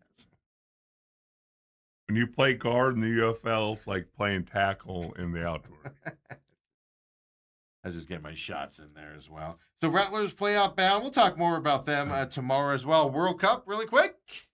Round of 32 is underway. U.S. plays on Wednesday this week. Yeah. Book your Wednesday. Okay. Get your Wednesday ready. Schedule, cross it off. Get the boys together, except for me. I'm unavailable Wednesday. We'll be getting ready to leave, and we got a packed Wednesday already as well. But coming up, U.S. and Bosnia. 5 p.m. is when that'll kick off. But yesterday, Canada beat South Africa. Canada, first time ever in the round of 16 coming up. I want to look ahead here before we talk about today's games. Mexico and Ecuador play tomorrow, 6 p.m. Man, good luck, Ecuador. All I'm going to say is good luck, Ecuador. They're playing that game in Mexico City. Okay, so you're saying it's going to be loud. I'm saying Ecuador, good luck to you is what I'm saying. That crowd obviously is going to be one-sided. That crowd's going to be losing its mind. Good luck, Ecuador. That's all I'm going to say. And if you happen to win, good luck getting out of there. That's all I'm going to say. That's all I'm saying. I'm not saying bad things are going to happen to you. I'm just saying. You may not be able to leave the stadium for a while until they clear it. They clear some streets. Yeah, so just Mexico. I saw that, and I'm like, ooh, that's a tough draw for Ecuador. But today, some big games. 10 a.m., Brazil and Japan. You lose once now, and you're out. So it's very serious. The way they did the brackets, I mean, the United States bracket is ridiculous. I've told you guys all along, the U.S. looks really good in this tournament so far in their group. Absolutely. Can't deny it. They look good in their bracket, in their group. Yes, they, with starters sitting. Yes, they ended up losing to Turkey out there. Not a good ending to the game. Disappointing. How does that momentum carry? Can they beat Bosnia? Yes. Should they beat Bosnia? Yes. But you got to kind of wonder about their psyche, right? And I'm big on momentum in these types of tournaments. The other side of it is their whole bracket side is just ridiculous. And I've said it all along. The U.S. looks amazing so far, but they're not at the Brazil. They're not at the Germany. They're not. They're not at the France level. You know, they're not at probably not at the England level. So for everybody going, they can have a chance to win this. Slow your boat. They're probably tier down from those top tier teams that have a chance to win this thing, which is a pretty far tier down. But they're going to have some hard matches coming up here if they get past Bosnia coming up. But today, Brazil, Japan, that'll be a fun little game coming up. I'm looking for that, 10 a.m. Germany, Paraguay coming up as well, 1:30 p.m. Watch this Germany team. Like most German things, they just sneak up on you. Next thing you know, they're taking you over. Did you see where the Uruguay team, the coach canceled their It wasn't the flight? coach. It was there's like the soccer federation. Okay. Yeah. Oh, no. Are you seeing this? What was it? The South Korea manager just quits because they suck. So they didn't make it past the first round. So he quit. It's just a different sport, man. You get fired. People quit when they don't perform to levels. You don't get flown home. They can't. You have to fly commercial home. Like, this is a different sport. Could you imagine? This would be like in the NFL if like the Cardinals have a 3 record and Bidwell just fires them at the halftime. Oh, wait, that's happened. Never mind. Well, Senior fired the coach at halftime. But could you imagine? And then like, after the game, they're just like, "You guys find your own ride home." Wow. And coaches quitting because they're not coaching well and the team's disappointed. It's a different sport, man. It's a different expectations in this deal. Germany, Paraguay today, and then Netherlands, Morocco. Morocco is a sleeper, man. They were a sleeper 4 years ago. I'm going to go out on a limb here and say Morocco is going to beat Netherlands tonight. I don't know who the favorite is or whatever, but I expect Morocco to beat the Netherlands tonight. Sorry, Netherlands. Don't be mad at me. Coming up here. Yeah, it's going to be fun. So there's 32 teams, well, whatever, 31 teams left now. And then it goes down to 16. Then 8, then 4, then 2. And it's one game. I believe that's how math works. Yeah, but it's one game only. It doesn't like if you get to the semifinals, it turns into a best 2 out of 3. I think there is a consolation game that nobody pays attention to. I think they still do that. Really? Do they still do the consolation game? They used to, but nobody pays attention to. Yeah, coming up here. So it's going to be fun, man. The round is here. This is where this tournament starts. Now, you got some bad teams, like the Cape Verde team is in this round. They're going to get destroyed coming up here. So you do have some bad teams in here, but you also have some good matchups. Like today, this Brazil, Japan. Japan can knock off Brazil. They can. Germany can get knocked out by Paraguay today. And Morocco, I don't know, Morocco might be the favorite today, but they can and will knock off Netherlands tonight coming up here. So, but like France, Sweden's tomorrow. That's going to be a fantastic match. Ecuador, just good luck to you, man. That's all I'm going to say. It's just not fair to you that you have to go to Mexico and play the home host team. Good luck. Wish you the best. So there's your update. But now this is where the tournament starts. Now I'm excited. I was just watching the group rounds, just kind of entertained by it a little bit. Few upsets, not a ton, because they expanded it. And they want to expand it more for 2038. Just stupid. Getting to bad matchups, it's ridiculous. Yeah, but it's kind of like the NFL or whatever. It's more money. It's money. That's all they care about. I've used this as the example, like the NCAA tournament. You're not going to get more competitive games. You're going to have more duds. You'll get a competitive game, but generally, like South Korea lost. South Korea is a top-level team, international team. They didn't advance. So the manager quit, right? Had to resign because he failed the nation. Just a different sport. I love it. You think you have pressure. You don't win, you get fired. In some cases, sometimes worse things happen to you over the years that's happened. But, it's just disappointment, and you usually saw a lot more of that. This year, you didn't see a ton of it because of the expanded bracket. Bad teams out there, but I'm looking forward to it, Dale. But block Wednesday afternoon off, because you're gonna want to watch that game. Catch it today. I'll be busy. We're gonna get out here early today because we got long days tomorrow and then Wednesday around here. So I'm gonna get out today and watch some football while doing stuff around the house. You can't get everything packed and ready to go and then watch the game. How much stuff you taking in San Diego? You need your Speedos. You talking about on Wednesday? Yeah, you need your Speedos. No, I got to find out. I have that city court thing with that tenant person. That's on Wednesday. I was told I don't have to go. I emailed them to verify I don't have to go. But if I have to go there, that's at 2:00. My daughter's got her Wednesday appointment Wednesday night we're going to go to. That's it. That's at 5:00. Ethan's got some college stuff he's got to go do during the day and everything. So it's not the fact that I'm packing, Dale. It's getting all the crap done. Because Wednesday's a busy day just with stuff we have planned to do, not including that stuff. I'll be packed and ready to go in like 10 minutes. Yeah, I mean, what do you need? 3 Speedos and a cover-up? Wait, 3? What, don't I'm not as fancy as you. A new one I need today? They're frolicking in the beach? No, you're in the salt water. You just take it off and rinse it off in the shower and hold it up. Put it on the clothesline out on the patio. I would rather you fight me on the Speedo part of it. Put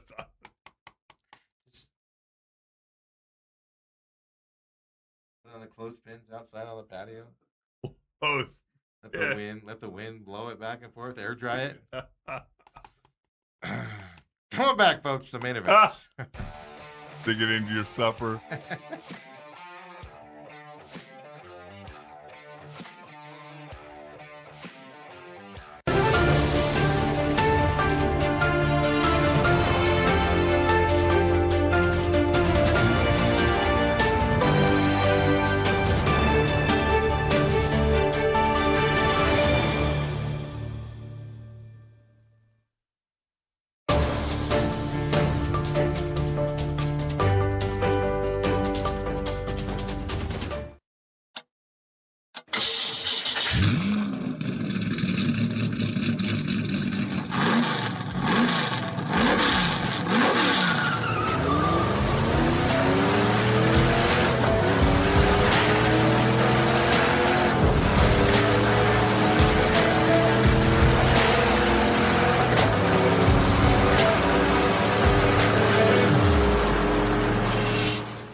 Taking 2 cars.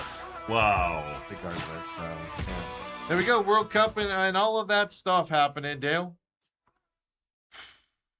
Yeah. Who gets sold by the Diamondbacks? They're coming up on the August. I think it's August 3rd, August 6th. Is the trade deadline? Yeah.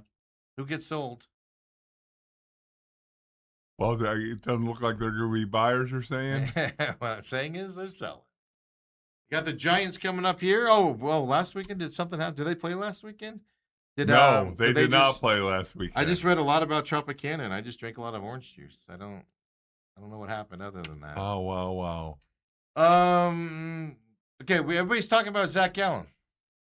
It came out on Friday. I was driving around. I was going to get groceries, as a matter of fact. Going to go pick up my groceries on Friday. Have another little girl carry them out to your car? Now that you bring it up, it was a little skinny girl loading my car. They did a weird, though. Normally, they put the cart by the back of your car, and I wasn't paying attention. I was on my phone. Probably. Texting. Yeah, I was doing. I don't know what I was doing. Just waved. But I'm sitting there, and all of a sudden, I just hear my back door open up, and I was like, "What the heck?" She didn't come to my side window or nothing to talk to me. She's yelling at me from the back. It was pretty funny. I was you probably think you're being rude. I don't care. Yeah, she probably. You know what? She might have walked up to the side window, and I wasn't paying attention. So she did. But yeah, so I was getting groceries and I was listening to 98.7 and they had Tori on. And Gambo just flat out asked him, "Hi, is Zach Gallen pitching for his job right now?" And his response, "No. We've talked to him. He knows what we want from him. We know how good of a pitcher he can be." And Gambo was like, "Why?" Gambo literally said, "Why? Why do you have faith in this guy?" And he went on that same tangent of, he's done a lot for us over the years, and Yeah. typical BS and everything. But here's the problem. It's not that Zach Gallen's just bad this year. He was downright terrible last year. And worse this year. The only reason he's back with the Diamondbacks is because he was not real good last year. Otherwise somebody would have signed him, Yes. right? For a lot of money. And then he goes out and lays that dud. Now, I understand you can probably, the home run that was jacked. Yeah, technically the pitch before should have been challenged. It was so close. I understand why he didn't challenge it. But it's beside the fact that 2 guys were put on in the first inning. Then it wasn't challenged. I think there was a meatball up there for the guy to launch it to the 700th. I think that ball went to Miami. It was hit so far for the 3-0 lead. So Torrey says he's not pitching for his job. We have faith in him. We're talking to him. We're working with him. Again, it goes to the whole we need to protect our players from injury, and then everybody's getting injured. We're talking to Gallen. We're working with Gallen. We know what he can be. He's going to snap out of it. At some point, you need to get out of dreamland, Torey Lovello. You need to get out of dreamland and realize the reality that you're in. That Gallen is letting you down. You would not let any other pitcher do what he's doing over the last 2 years. You would not let him near that mound on your team. But Zach Gallen, you're putting him out there. This is a failure by Torrey, and this is a failure by Mike Hazen by keep running him out there. It's embarrassing. Well, just to backtrack on what you started this with, I'm a firm believer in the more you talk about protecting guys, and the more you talk about injuries, and the more you talk about we're doing this to avoid, and the more you're bringing injuries into people's minds. Well, not just that, but I said it. It was when you were on vacation. I keep forgetting you were on vacation. I brought back my "let your players be great" thing. Torrey is pitching for what bad things might happen. Like my grandmother on my dad's mom, my grandmother on my dad's side. As she got later in life, like she'd see a car accident in the road and she'd call you and go, "Oh my God, were you in that car accident?" "No, I wasn't nowhere near Kentucky today, Grandma." It's just always the fear that something bad's gonna happen. Mm-hmm. Oh, don't go there because I don't want you to fly to Chicago. I actually had this conversation with them. I don't want you to get on that plane and fly because that plane could crash. Okay. It's always those types of fears that would come in. That's how Torrey manages. This could happen. Well, you know what else could happen? Oh my God, he could throw 9 shutout innings and you could win a game 1-0. And he has a gem and he looks great out there and everybody's applauding you for keeping him out there. They don't do. You never hear him talk that way. You talk about, well, I know how he feels the next day. We're trying to stop injuries. There's no doubt about it. I think you can speak injuries into existence. You can also speak good things into existence. Well, like it just goes to this too. It's just the thing that I think I'm most frustrated about, just the double standard. Bruce Cooper last week said something that is just stuck with me since he said it. Because I was like, Torrey just it goes off of fear and everything. And Bruce used the term trust. He trusts Merrill Kelly. Or he trusts Merrill Kelly. He trusts Zach Gallen. Even when they're failing, he trusts them to get out of it. Whereas the young guys, right, like Waldschmidt, he trusts Gurriel and he trusts Pavin Smith that they're going to do something out there. But not Tommy Troy, not Waldschmidt, not the young guys. He trusts Merrill Kelly is going to bail him out of some situation, even though he doesn't do it. He does it, but doesn't do it very often. Right? It's hit or miss with him. He trusts those guys, so he leans on them more, even in the fault side. That ain't good, man. You have to look at the reality that you're in. Zach Gallen, any other pitcher on this team. Here's the problem, though. To me, Merrill Kelly's in the same category as Zach Gallen is right now. Merrill Kelly, he can't find it either. He's got a 18, 583, something. It's in the fives, ERA right now. Merrill Kelly's not finding it either. And you just keep running him out there and running him out there and running him out there. 5.84. Yeah, it's a 5.84. I was giving him the benefit that was a 5.8. Zach Gallen, 6.14. Zach Gallen's the worst pitcher in baseball with qualified starts for an ERA. The worst. And you're running these guys back out there to just go out there and fail again and fail again and fail again. And it's your fan base is losing confidence in you. Your teams, you can't tell me the team's not losing confidence in you. It's like, okay, well, we just saw Cabrera, another fairly good pitch game for him. Like, did Cabrera show you anything where you're like, he shouldn't be in the starting lineup right now? Because he's pitching better than Kelly. He's pitching better than Gallen is right now. Even that kid that came up, that they sent him back down. Now, he's not ready to come up here full time. But I'm almost to the point where I'd rather see him on the mound getting shelled if that's going to happen. Right. Than Kelly or Gallen. And it'd be one thing if this was like last season at this time, and boy, you're kind of shocked at what Zach Gallen's throwing out there. This is the problem. This is year 2. Yes. And it's worse. Yeah.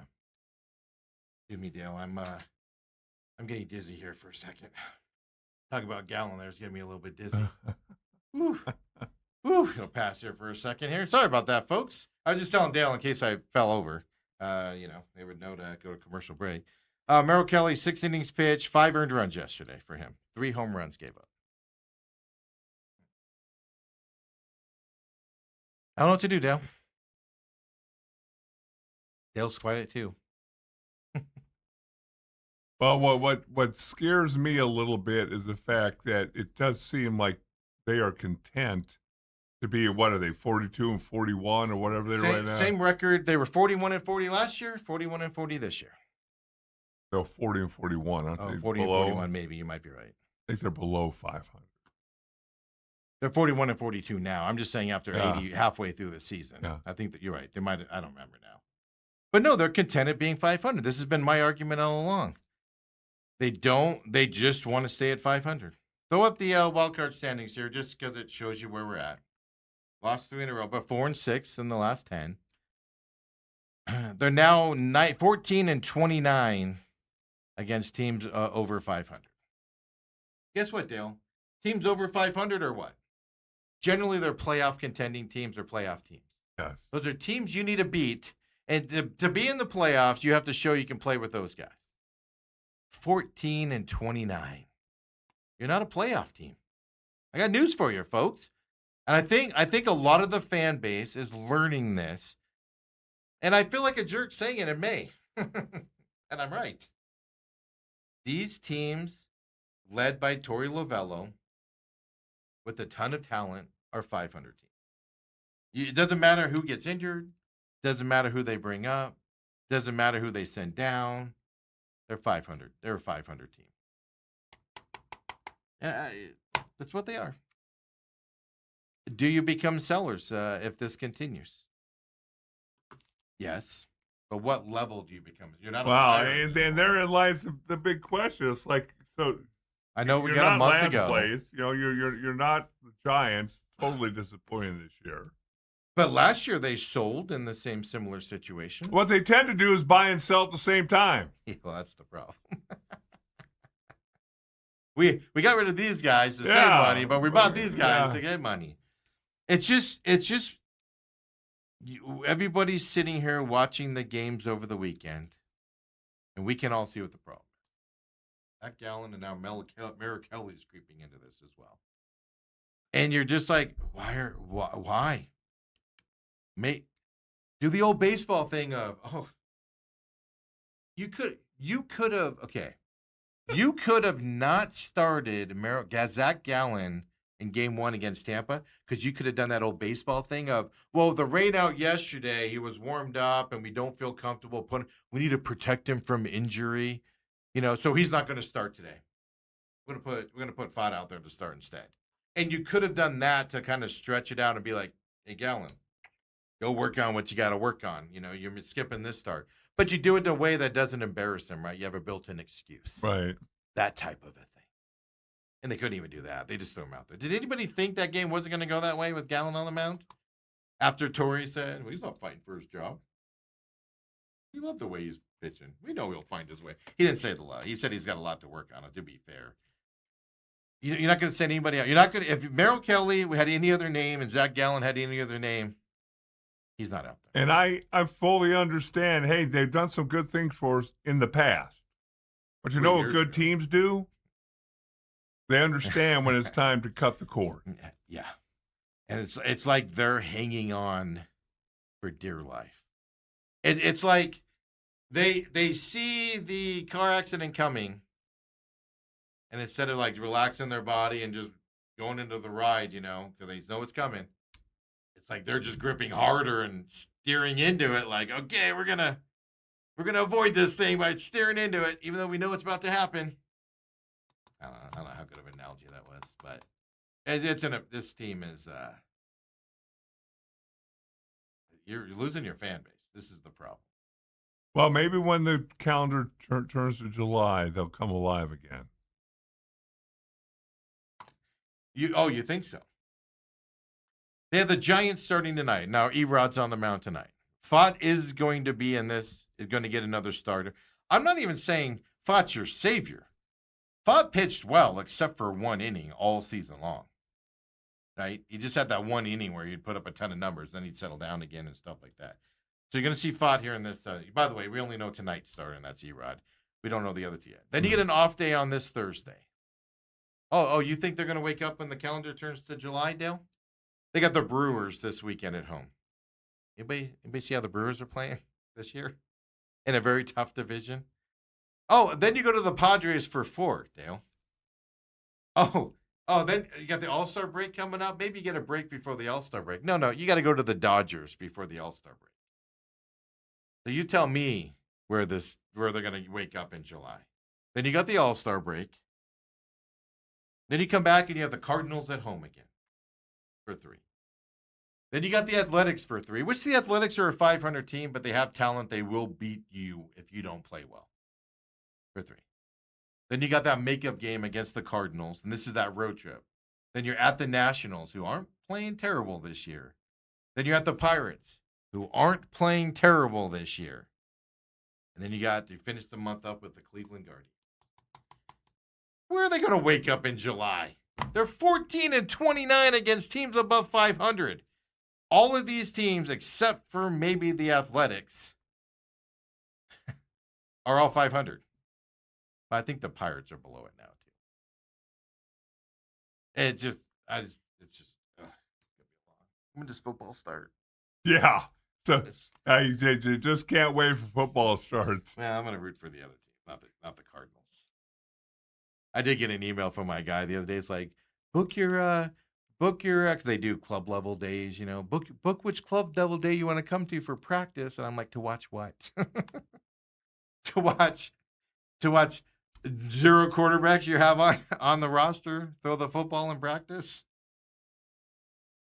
Wow. They're gonna be like, what fans want to throw some footballs to our receivers out there? So Giants open tryout today. So Giants tonight, 5.84 ERA. Nobody's talking about the Merrill Kelly problem that we have right now too. Not good. Not good either. The problem also I have is that Diamondbacks are starting these games in the loss column. They're giving up runs. Everybody's giving up runs in the first inning. And when your bats aren't well, you got to fight back. By the way, Diamondbacks yesterday, 0 for 6. Runners in scoring. Here's the good news. They didn't put too many guys in their scoring position yesterday. Ended up 0 for 6. They only left 7 guys on base yesterday, Dale. The good news is not that high of a number. Bad news is nobody got in runners in scoring position. You just can't please Steve McCollum. It's just all sarcasm at this point. And there's no other way to talk about the Diamondbacks than just being a little bit sarcastic. Yeah, disheartened. 3 losses in a row. And no, it's not 3 losses in a row. It's hearing those words from Torrey on Friday and then watching Zach Gallen do another dud. And then just no hitting all weekend long. And then Merrill Kelly, you're like, all right, Merrill Kelly, go out there and do what you're supposed to do. And he gets 3 runs. His ERA is a 5.84. It's just, it's again, anybody else out there, they're not putting up with it. So why are we putting it up with it with these two guys? Well, the thing is, also, if you look at the Diamondbacks right now, where is the knight in shining armor? Where is the bright spot? Soroka is expected to begin throwing bullpen sessions twice weekly starting tomorrow. Yeah, but I mean, he's at least a couple weeks away. Yeah, it's not but I'm just saying, where is the bright spot in the lineup? He's going to be out. Oh, no, you're talking about just the lineup? Yeah. Oh, my God. Yesterday's lineup, he had Gurriel, he had ADC, Gurriel, and I forget who the third guy was. They were the like 6, 7, 8, 5, 6, 7, 8 hitters yesterday. Let me look it up real quick here. I saw this lineup yesterday, and I went, they're just trying to lose. They're just trying to not get hits. Let me look it up really quick here. Yeah, I was like, they're just trying not to get hits. Like they're just playing with us at this point. Okay, the lineup, yeah. Del Castillo was 4th. Gurriel Jr. was 5th. Pavin Smith was 6th in the lineup yesterday. The heart of your lineup, Dale, after your Marte, Perdomo, Carroll. ADC, Gurriel Jr., and Smith. Dale? Yeah. 188 for Del Castillo. 219 for Gurriel. 161 for Pavin Smith. That's your 4, 5, 6 hitter yesterday. I saw that lineup walking into the movie, and I went. That's like a throwaway game. Hopefully Supergirl's good, because that Diamondbacks game's not good. I went back and watched it afterwards. Yeah, what? You're not even trying. They're not even trying, Dale. Who can put that lineup together and go, we're gonna have a good day at the plate, boys?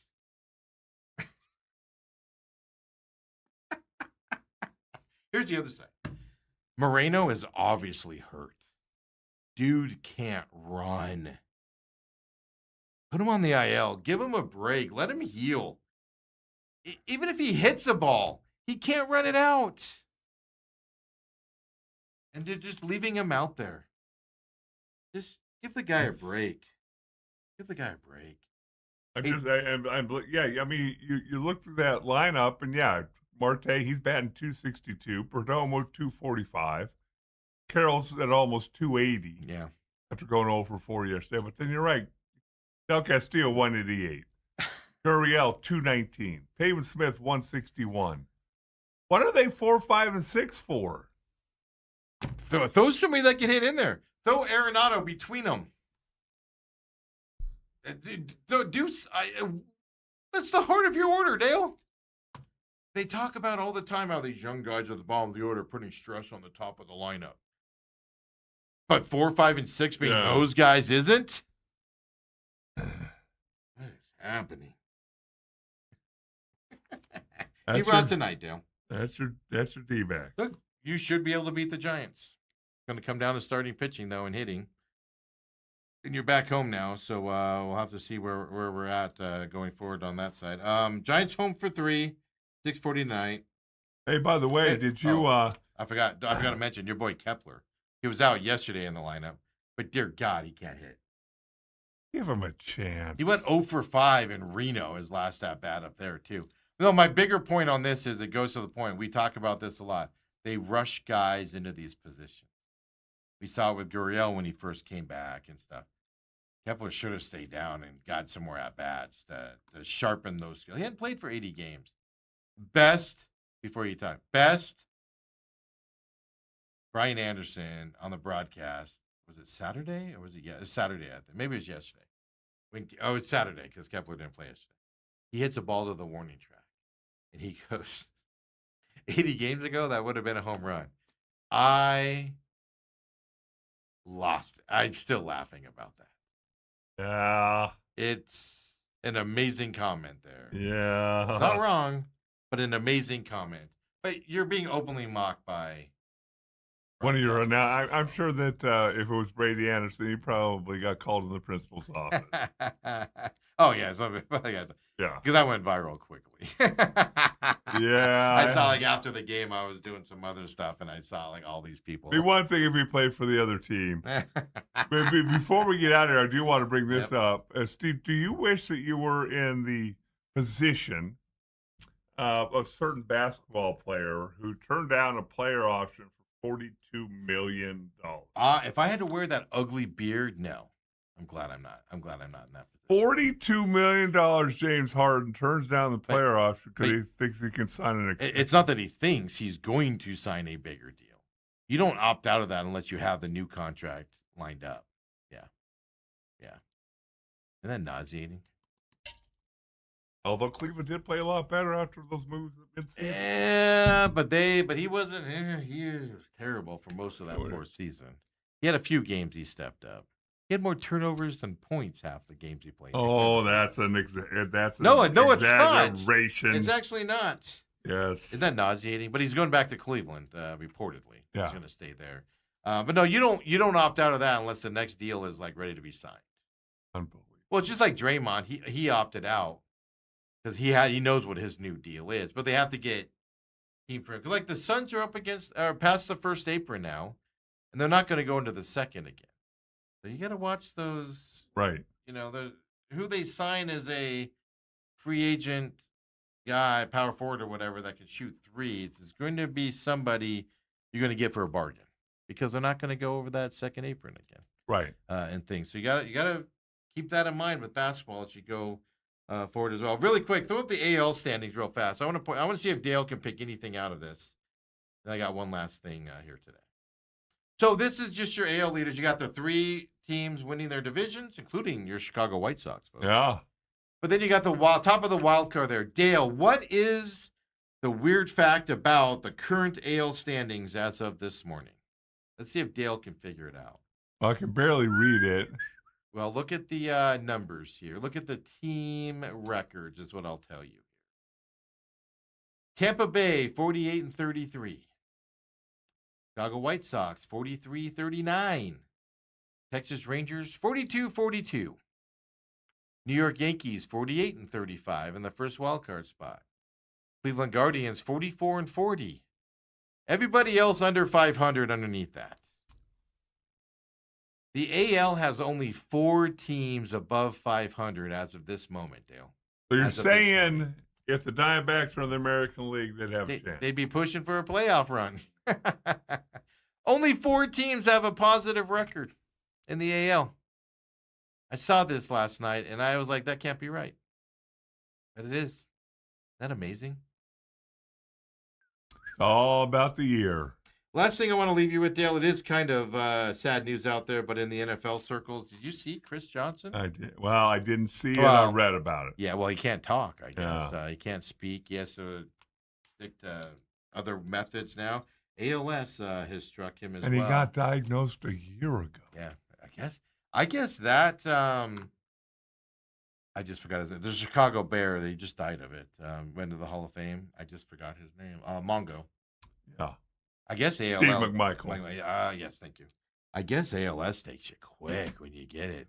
But I know McMichael thought football gave it to him. But is that something that, I mean, you're in those circles. You get emails. And are they thinking ALS is a byproduct of that? Or is it just I have not heard that. That's what I'm wondering. Are we going to see more football players? I don't think so. I know McMichael blamed his football career.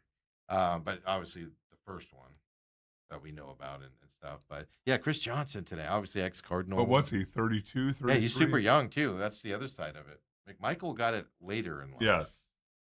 Because McMichael would have been probably 7, 8 years older than me. So probably pushing 70. Yeah. But that's just where my curiosity went. Obviously, thoughts are with him. That's a terrible disease and things to that effect and stuff. But he already can't talk. He's 40. Chris Johnson.